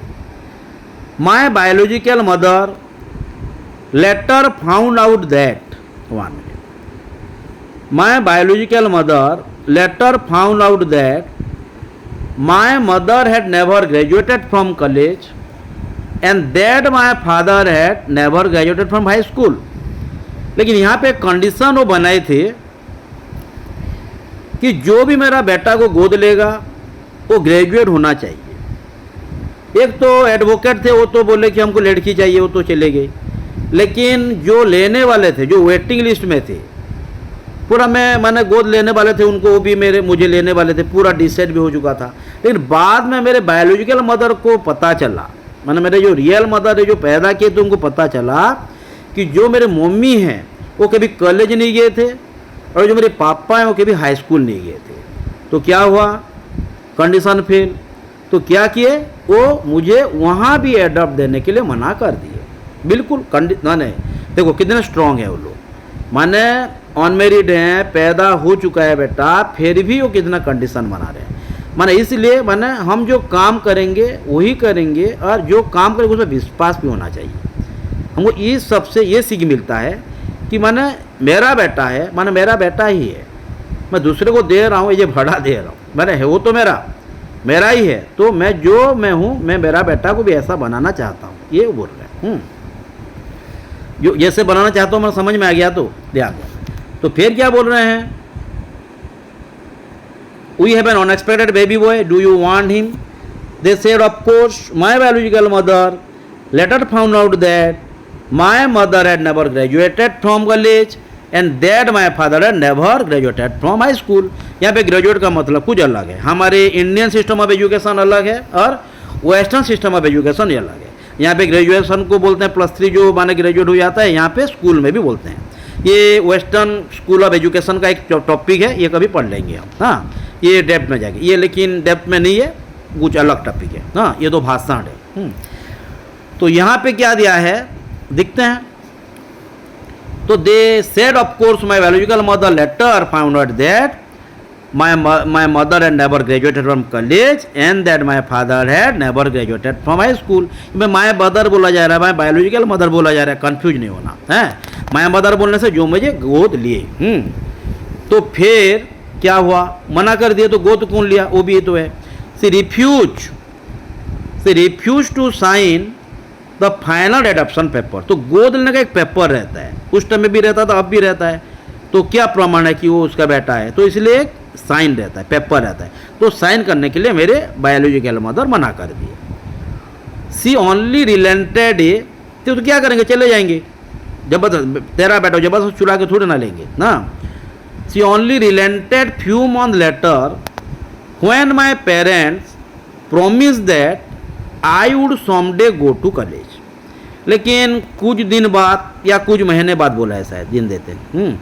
सी ओनली रिलेंट, हाँ फ्यू मंथ, कुछ महीने के बाद मैंने मेरी मम्मी मान गई उनके बात को, जब वो बोले कि हम ग्रेजुएट नहीं हैं लेकिन हम आपके बेटा को ग्रेजुएट करेंगे, प्रॉमिस कर रहे हैं, हम लिख के दे रहे हैं, बॉन्ड पेपर में साइन करके दे रहे हैं कि हम आपके बेटे को ग्रेजुएट करेंगे, तब जाके मेरे मम्मी मान गई।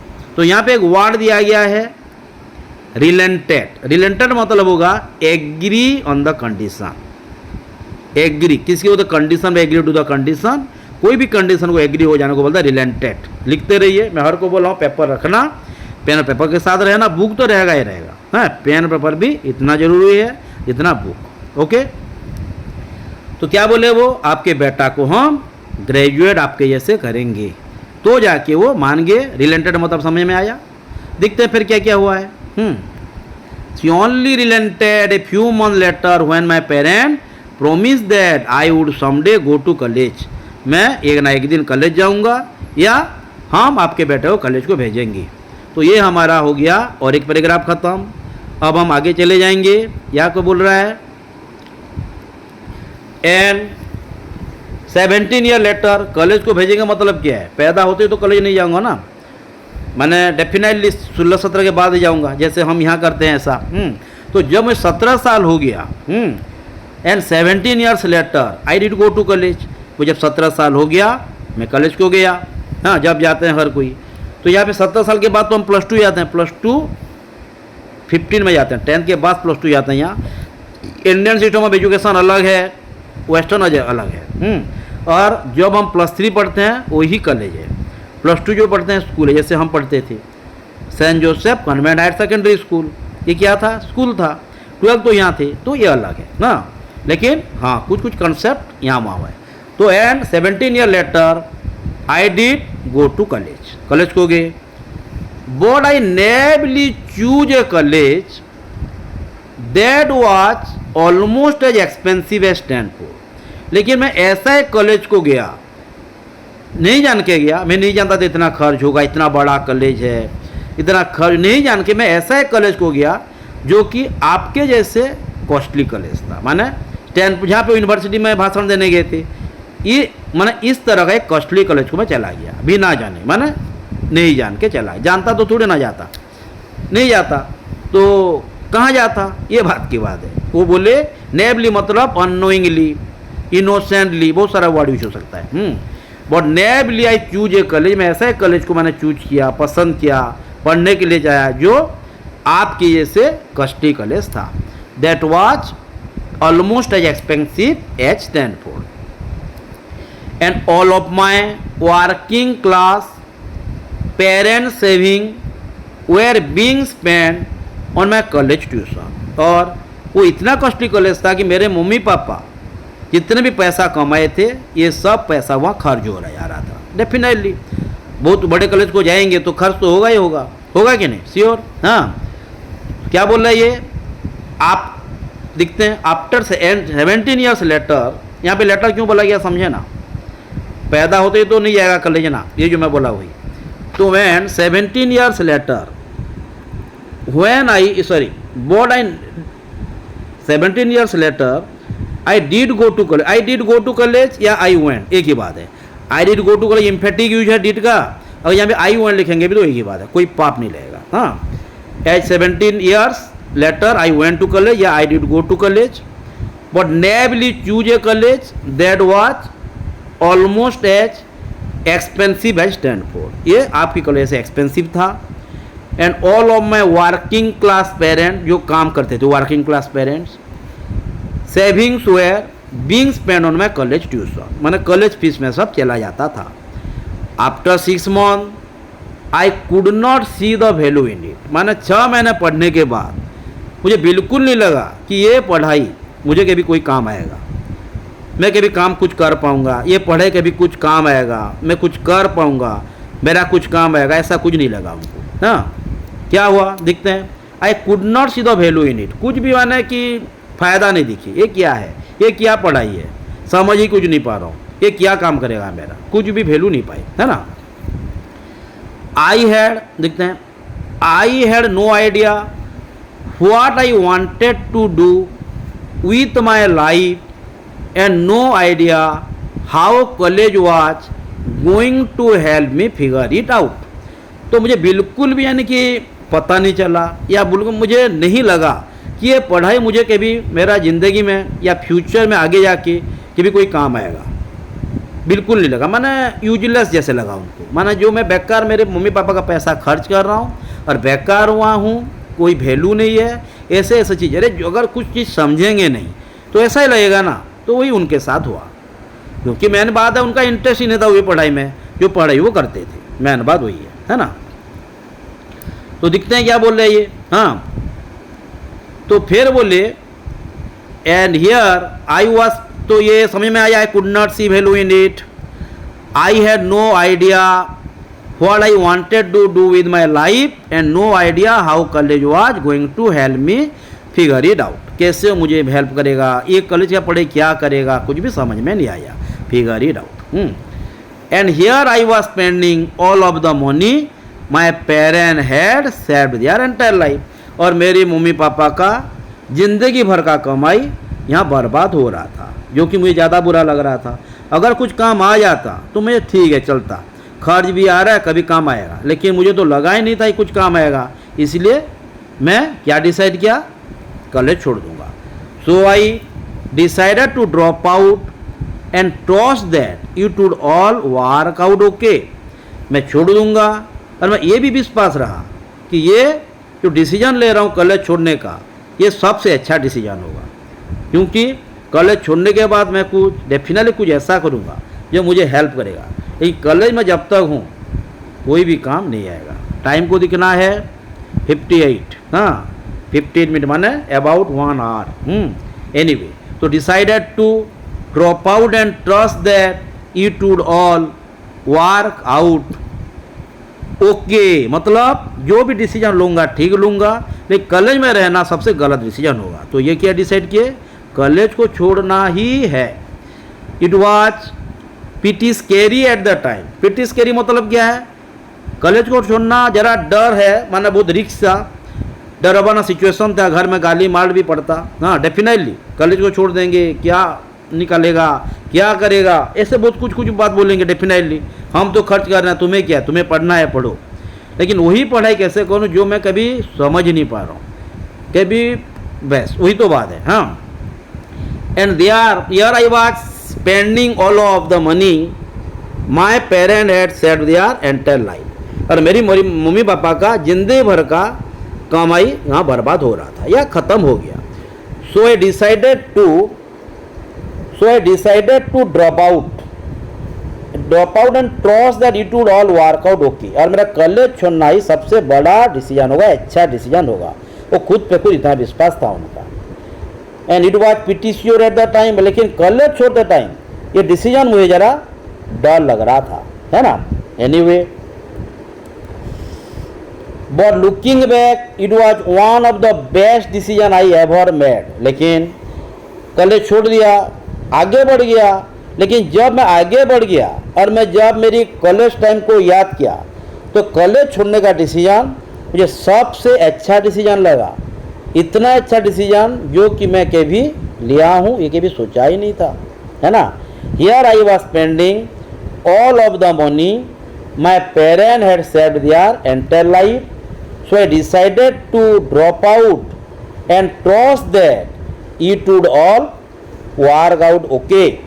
And it was pretty scary at the time, but looking back it was one of the best decision I ever made. लेकिन जब मैं कॉलेज छोड़ दिया, आगे चला गया, जब आगे चला गया और पीछे को दिखा, कॉलेज लाइफ को सोचा, कॉलेज छोड़ना मेरा सबसे बेस्ट डिसीजन था बोलकर वो फील किए। Okay, the minute I drop out, I could stop taking the required classes that did not interest me and began dropping it on the one that looked interesting. और मैं drop in का मतलब समझाया था, तो drop out हो गई,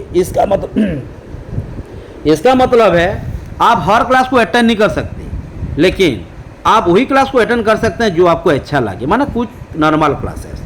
तो जब छोड़ दे, ड्रॉप आउट हो गए, वो सब मैं कॉलेज को आते रहते थे ना, तो ये वही सब क्लासेस किए जो उनको कुछ कुछ अच्छा लगता था, और जो अच्छा नहीं लगता था वो कॉलेज को गए नहीं, अगर लगता तो क्यों ड्रॉप होते। समझ में आया? तो ये उसका मतलब है। The must drop out I could stop taking the required classes that did not interest me and begin dropping it on the one that look interesting. जो क्लास अच्छा लगता था वही किए, जो अच्छा नहीं लगता था वो नहीं किए। ओके, तो हम आगे जरा बढ़ेंगे। आगे बढ़ा गया था। ओके, कॉलेज छोड़ने के बाद क्या किया हुआ ये जरा हम आगे पढ़ेंगे, है ना। टाइम को दिखते रहिए। 62। It was not all romantic, माने मैं कॉलेज छोड़ दिया, उसके बाद मेरा हालात इतना अच्छा नहीं रहा। क्या रहा ये देखेंगे।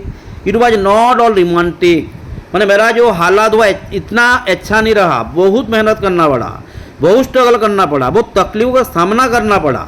ऐसा नहीं कि मैं आराम से गया, ऐश किया, मूवी देखा, फ्रेंड के साथ पार्टी करा, ऐसा नहीं। It was not all romantic, बहुत मेहनत का सामना करना पड़ा, स्ट्रगल करना पड़ा, कष्ट तो करना पड़ेगा।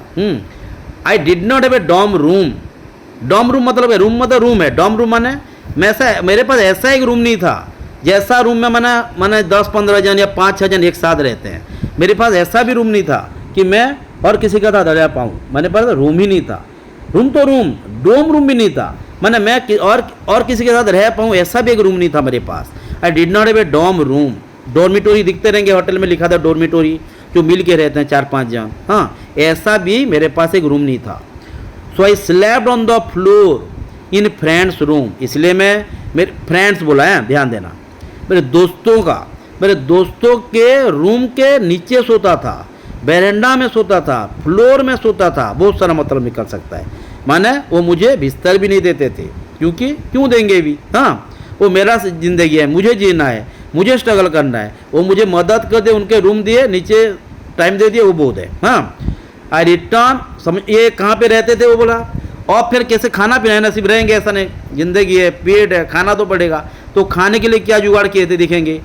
आई रिटर्न कोक बोतल for 5 shilling deposit to buy food with. क्या बोले, मुझे खाने के लिए कोक, पहले कोक बोलकर होता था, हम भी नहीं जानते हैं, तो आप तो और भी छोटे हैं, बिल्कुल नहीं जानेंगे।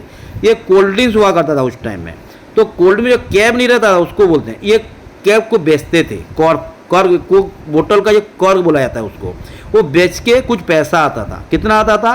5 shilling आता था। shilling तो करेंसी है, जानते हैं। ये बेच के वो खाना खाते थे। कितना आता था ध्यान, MCQ नहीं आएगा इसलिए इतना अंदर जाना नहीं है, लेकिन जब नोट करेंगे जरूरत पड़ेगा।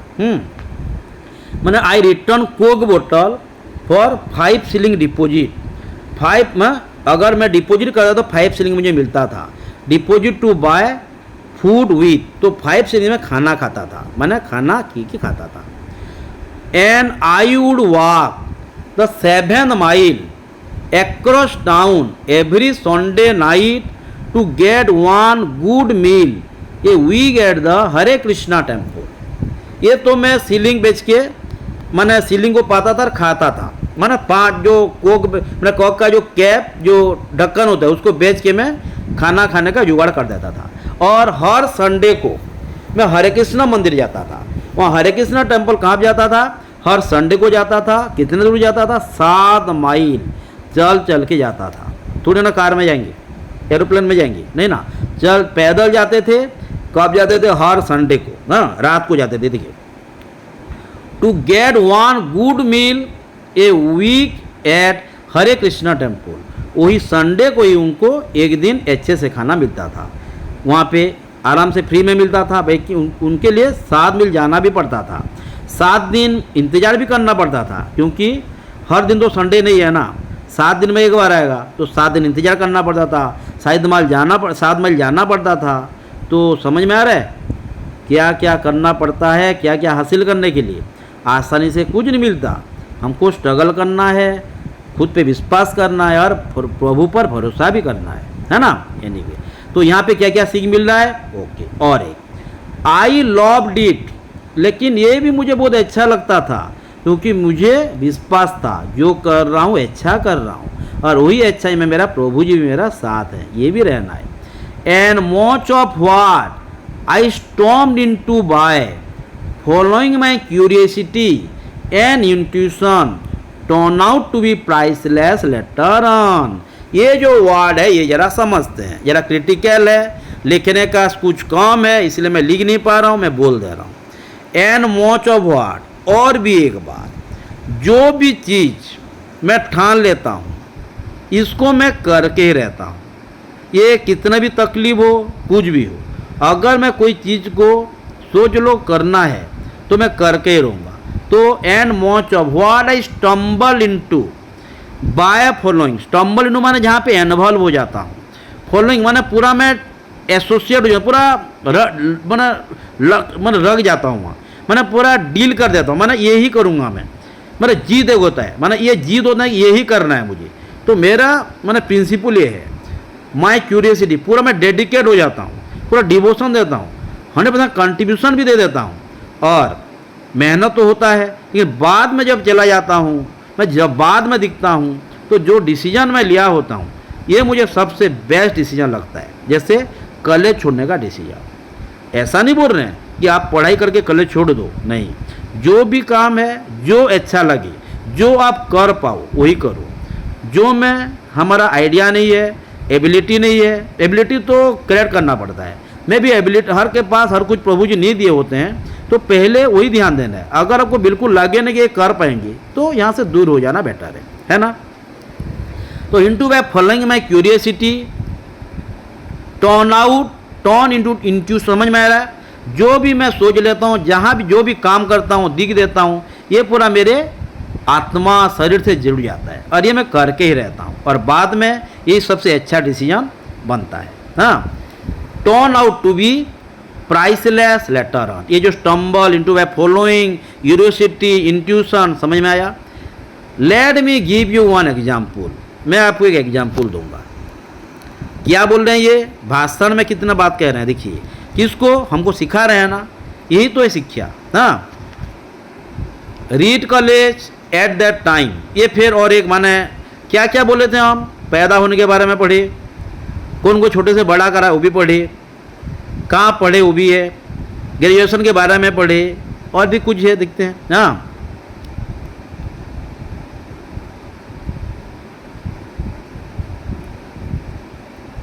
कुछ लाइन छोड़ दिया गया, ओके, यहाँ पे और कुछ छोड़ दिए हम। हाँ, late me give you one example, read college at that time offered perhaps the best calligraphy instruction in the country। क्या बोल रहा है? मैंने हमारे जो कॉलेज में छोड़ दिया था, लेकिन मैं कुछ क्लास करता जो मुझे अच्छा लगे, तो कॉलेज में घूमता आता था, तो यहाँ पे मैं जानने को पाया पेरहैप्स शायद एक ऐसा कोर्स देते थे, कैलीग्राफी था। कैलीग्राफी मतलब होता है सुंदर से लिखने का तरीका को बोलते, कैसे हम सुंदर से लिख पाएँ, वही पढ़े को बोलते कैलीग्राफी। जैसे मेरा हैंड राइटिंग, वो कैलीग्राफी है क्या?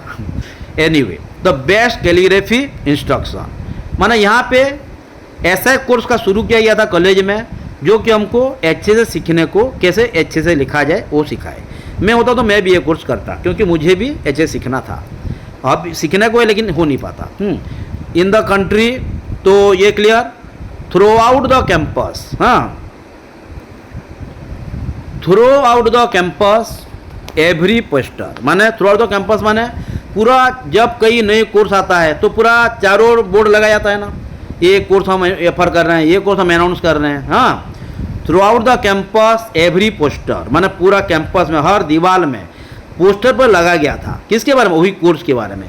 Every level on every drawer, ना हर ड्रायर में लिखा होता दिखना, यहाँ पे principal, director, faculty of English, department of statistics लिखा गया होता है हर ड्रायर में। ऐसा सुंदर सुंदर हैंड राइटिंग में लिखा गया था। समझ में आया? कैलीग्राफी वाज ब्यूटीफुली हैंड कैलीग्राफ, हाथ में सुंदर से लिखा गया था। लेकिन जो हाथ में लिखे थे वो सीखे थे कहाँ पे? यही कोर्स में सीखे थे। इसलिए मैं भी बोला मैं भी वही कोर्स करूँगा और मैं भी अच्छे से सुंदर से लिखूँगा।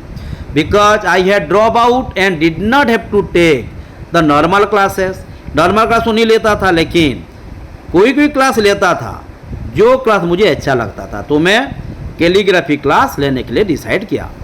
तो I decided to take a calligraphy class to learn how to do this, कैसे अच्छे से लिखा जाए ये मैं सीखूंगा। क्लियर? टाइम हो गया 17 मिनट्स। हाँ, देखते हैं कहाँ तक जाता है। I decided to take a calligraphy class to learn how to do this. I learn about serif and scan serif typefaces. तो वही कोर्स में क्या पढ़ा? कुछ टेक्नोलॉजी के बारे में पढ़ा, कैसे अच्छे से लिखते हैं वही पढ़ा, और स्पेस टाइप करते हैं ना, ABCD, ये ऐसा नहीं, पहले अब जो है ये पहले नहीं था, ये अलग था।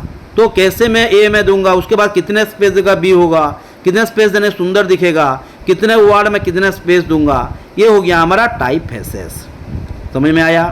तो serif and serif type faces about varying the amount of space between different letter combination, मैंने कौन सी लेटर में कितना स्पेस देना है, कौन सी लेटर को क्या करने से वर्ड होगा, ये तो वर्ड लेटर की अलग है, कौन सी स्पेस कैसे देंगे तो सुंदर दिखेगा, कैसे लिखने से सुंदर दिखेगा, ये सब उनको पढ़ाया गया है ना।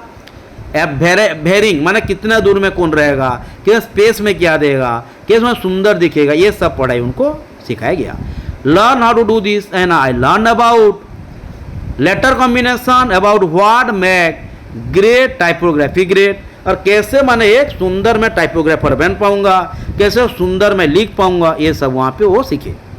It was beautiful, historical, beautiful definitely सुंदर रहा, हिस्टोरिकल सबसे अलग रहा, अनोखा रहा, माने यूनिक लगा, आर्टिस्टिकली एक माने कलाकारी वहाँ दिखाई दिया। कहाँ पे? कैलीग्राफी करने के बाद जो लिखे वो। Subtle in A way that science cannot capture, माने इतना माने फ्लेक्सिबल था कि वही माने तरीका को माने हमारा विज्ञान भी बता नहीं पाएगा, विज्ञान भी हमको समझा नहीं पाएगा, वही तरीका वही था जो कि कैलीग्राफी था, वही मुझे आगे बढ़ा के लिया। Science cannot capture and I found it fascinating, और मुझे ये पढ़ाई बहुत अच्छा लगा। और मैं पहले से बोला हूँ, जो मुझे अच्छा लगता था ये कोर्स करता था, तो मुझे कैलीग्राफी कोर्स ही अच्छा लगा, है ना। एनीवे, तो और आप चले जाते हैं, हमारा लेस पैराग्राफ हो जाएंगे। समझ में नहीं आएगा मुझे बोलना, फिर एक बार रिव्यू करेंगे, लेकिन जो जो मीनिंग अगर बोला हूँ लिखते रहेंगे तो आराम से आएगा। Known of this had even a hope of any practical application in my life, लेकिन जो मैं कैलीग्राफी कोर्स किया, कभी भी नहीं लगा था कि ये पढ़ाई मुझे मेरे ज़िंदगी में बहुत कुछ सिखाएगा, मुझे बहुत आगे ले जाएगा, मुझे एप्पल जैसे कंपनी बनाने का मदद करेगा, मैं वर्ल्ड फिगर बन जाऊंगा, मुझे ऐसा एक कॉलेज में इन्वाइट किया जाएगा जिसके बारे में कभी सोचा ना होगा। ये सब कभी मैं सोचा ही नहीं था। ये एक लाइन का मतलब ये है। हाँ, But 10 years later, when we were designing the first Macintosh computer, it all came back to me. लेकिन जब हम शुरू कर दिए हमारा बिजनेस, अब तो बिजनेस में पहले से ही थे, अतीत के बारे में पढ़ रहे हैं ना, हाँ, तो when we were designing the first Macintosh computer, उनके फास्ट कंप्यूटर जो बनाई, क्या नाम था? मैसेंटोस कंप्यूटर, पर्सनल कंप्यूटर था, फास्ट कंप्यूटर था. It all came back to me, वही पढ़ाई मेरे पास फिर आ गया, फिर मेरा काम आया. And we design it all into the Mac, और वही कैलीग्राफी का पढ़ाई को हम डिजाइन किए और हमारे मैसेंटोस कंप्यूटर को हम मैक करके डिजाइन किए, ऑल इनटू द मैक. उसका नाम क्या दे दिए हम? MAC Mac. हम अब बोल रहे हैं आईफोन, उस टाइम में मैक बोल का नाम दिया गया था. समझ में आया? And we design it all into the Mac. It was the fast computer with beautiful typography. ये कंप्यूटर दुनिया का सबसे पहला कंप्यूटर था जो कि सुंदर से लिखा जाने वाला था. आज भी कंप्यूटर दिखेंगे, ए को देखेंगे, अलग अलग ऐसे लिखा होता है, ऐसे स्टाइल में होता है, कोई अलग माने अलग अलग डिजाइन में होता है. ये किसके लिए? कैलीग्राफ के लिए. तो शुरू कौन किया था? हमारे स्टीफन पाउल स्टीव जॉब्स. समझ में आ रहा है? ध्यान देना, हाँ, एक एक करके ध्यान देना है. एक एक लाइन को समझा रहा हूँ क्योंकि आपको प्रॉब्लम ना हो, फिर भी समझ में नहीं, फिर रिव्यू करेंगे. हाँ, when we were designing the first Macintosh computer पढ़ सकते हैं उसे. It all came back to me and we design it all into the Mac. कहाँ पे डिजाइन किए? मैसेंटोस में नहीं, मैक. हाँ, it was the fast computer with beautiful typography. If I had never, फिर क्या सोचे? If I had never drop in on that single course in college, the Mac would have never had multiple typefaces और proportionally space front. क्या बोल रहे हैं? अगर मैं कॉलेज नहीं छोड़ता, अगर मैं रीड करके वही पढ़ाई नहीं छोड़ता, 6 महीने के बाद ड्रॉप आउट नहीं होता, 18 महीने तक ड्रॉप इन नहीं होता, तो मैं कभी भी मैं दुनिया को पर्सनल कंप्यूटर दे नहीं पाता, एप्पल नहीं पैदा हो पाता. तो जो भी डिसीजन लिया सबसे बेस्ट डिसीजन था. क्यों बेस्ट डिसीजन था? क्योंकि वो जो करते थे उनके ऊपर विश्वास था, प्रभु के ऊपर भी विश्वास था. इसलिए उनको ये लगा कि मैं जो छोड़ा बहुत अच्छा किया, अगर नहीं छोड़ता तो मैं कभी भी दुनिया को कंप्यूटर बोल के दिखा नहीं पाता. कंप्यूटर आज भी जो हम यूज कर रहे हैं नहीं कर पाते. हाँ, ये बोल रहे हैं. द फास्ट कंप्यूटर, ये समझ में. If I have never drop on that single course in college, the Mac would have never had multiple typefaces और प्रोफेशनली स्पेस फ्रंट. और कंप्यूटर में या मोबाइल में जो जो टेक्नोलॉजी यूज किया जा रहा है, कैलीग्राफी का, टेक्नोलॉजी का, स्पेस का, नया डिज़ाइन का, पर्सनल कंप्यूटर कभी संभव नहीं होता. ये टेक्नोलॉजी कभी आता ही नहीं अगर मैं कॉलेज नहीं छोड़ता. तो ये नहीं बोल रहे हैं कि सब कोई कॉलेज छोड़ दो, ऐसा नहीं है. जो आ रहा है, जो आपको अच्छा लग रहा है वही करो, बट पढ़ना अच्छा नहीं लग रहा है ये मत बोलना. पढ़ना तो है, कुछ तो कर. ये पढ़ाई छोड़ने के बाद कुछ किए कि हम घूमने लगे, कुछ किए ना, ये भी करना है. हाँ, एनीवे पढ़ाई किया ना, हाँ, कि पढ़ाई छोड़ दिए, पढ़ाई तो नहीं छोड़े ना. If I have never drop in on that single course in college, Mac would have never had multiple typefaces और professional space fonts. Okay, 1 minute.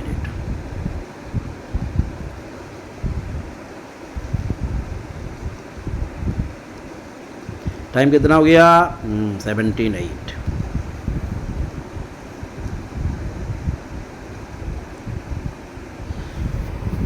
दिखाई दे रहा है ना? ओके, ग्रोसरी की ज़रूरत नहीं है. आप देखिए ग्रोसरी क्या करेंगे, है, लेकिन आपको ज़रूरत पड़ेगा, है ना.